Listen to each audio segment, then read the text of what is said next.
next is the legendary Boss SBF Flanger 325,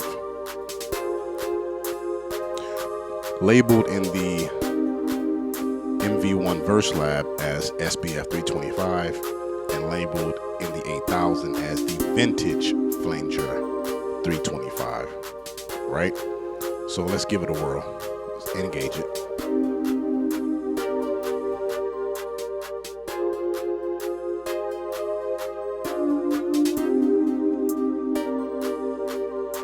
Flanger 2 mode.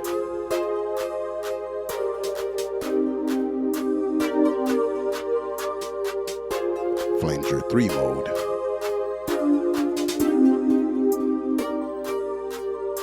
And then a simple chorus. That's also an option. You can disable the flanger blocks and use strictly the chorus. As a matter of fact, they got several settings for just the chorus setting in the SBF. Now we're going to test out, give the sync, tempo sync ratio a whirl.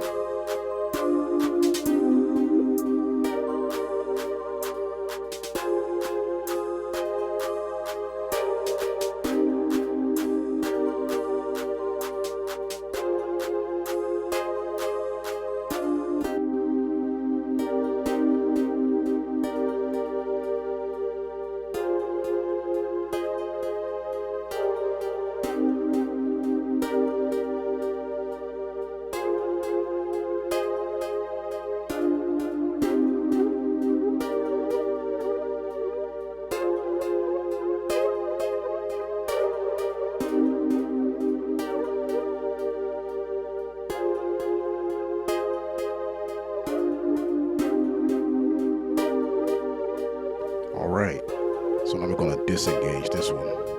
We're going to engage the one that's in the MV8000. Let's turn it on. Much more pronounced. I don't know if it's because of what the default settings are or what. We're going to go to the edit blocks. And we got the same things except no, everything's the same. So let's go Flanger 1, which is already set on. Let's go to Flanger 2.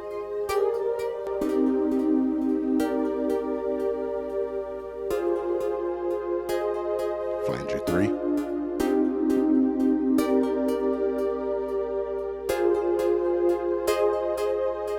And now the chorus.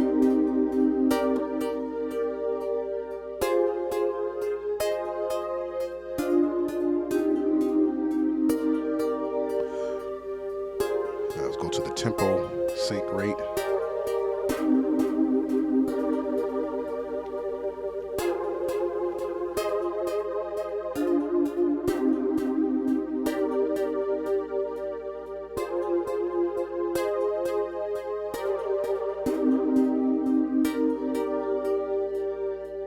And as we can see, basically the same thing. I think the one in the 8000 is a lot more pronounced. That could be anything though. But this one still holds up. I just think we heard the difference when I switched over to the 8000 version, right? Now as I end this, I want to go back to what I said before. There are two particular effects that define the Roland keyboard or synthesizer sound, and that's the chorus. Most notably and more legendary over here is the Juno chorus. So I'm going to go down here. I'm going to go find the Juno chorus, which is right there. All right. Not engaged yet. And let me find the 4-button chorus. Now, the 4-button chorus, there's a very big difference, but it's a subtle difference, but it's still it's very noticeable, put that way. So the Juno chorus, which lots of MPC users are just now getting a hold of in the Jura plugin that they got in a more recent update. The Juno chorus is legendary for whatever reason. So I'm going to hit this play again. I'm going to engage the Juno chorus so we can see the differences between that and the 4-button. And then I'll come back and I'll wrap everything up. Check it out. We're going to the Juno chorus, which, like the 4-button chorus, has simple controls: 1, 2, 3, 5 buttons and 2 knobs. One of those knobs are the balance and the noise level, and then the level of the actual effect that you put in, right? So let's turn it on. I want to gauge it now.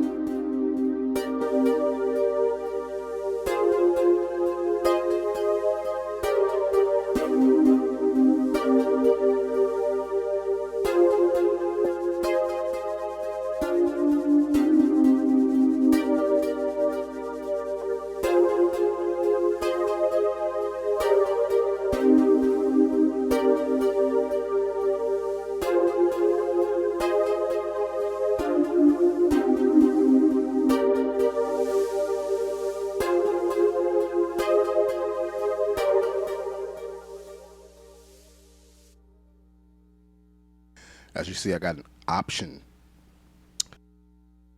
to take the noise out or put the noise effect in.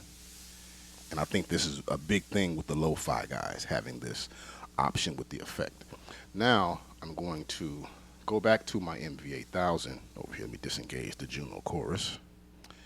And I'm going to, let me put this back on here. And I'm going to show you how the 4-button chorus, which is a slightly different, but I think it's before, according to one of my old timers. It's the original, and it's very important. So you heard the noise factor when we did that.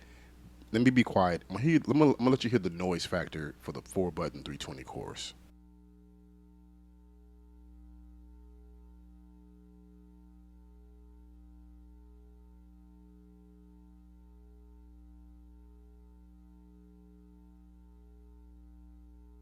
I'm going to cut the effect off now.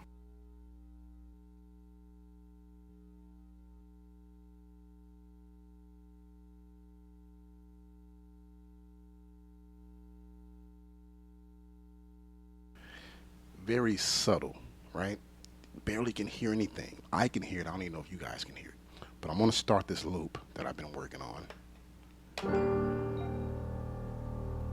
I'm going to run it through the 4-button chorus. This is without the chorus on it at all.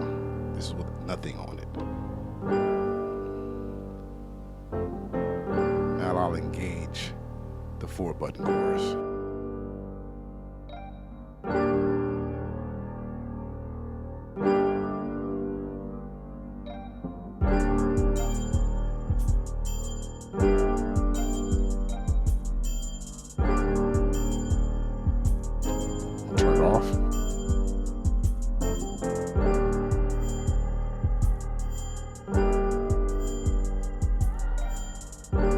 Turn it back on.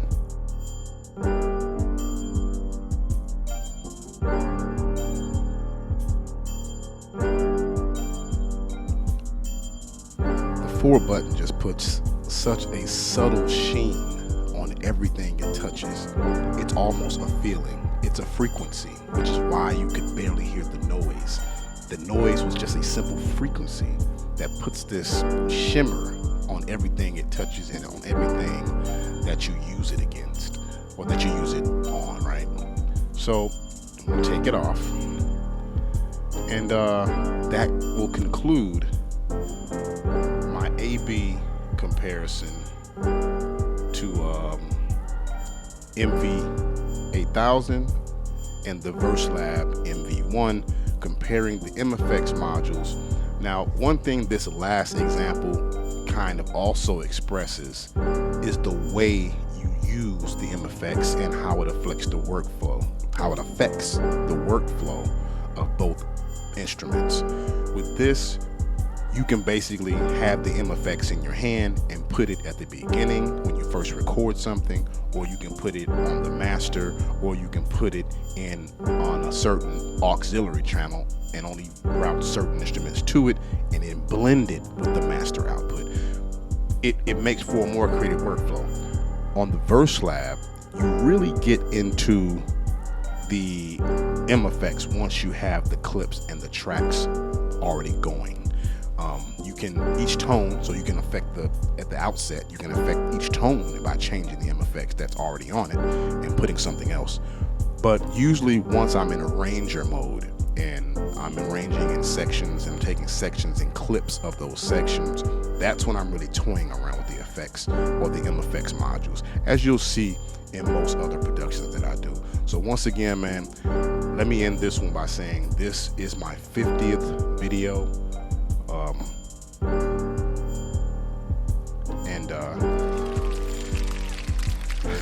I want to give a hand to everybody who has tuned in to me for these 50 videos, but each one view that I get is one more than I thought I'd get.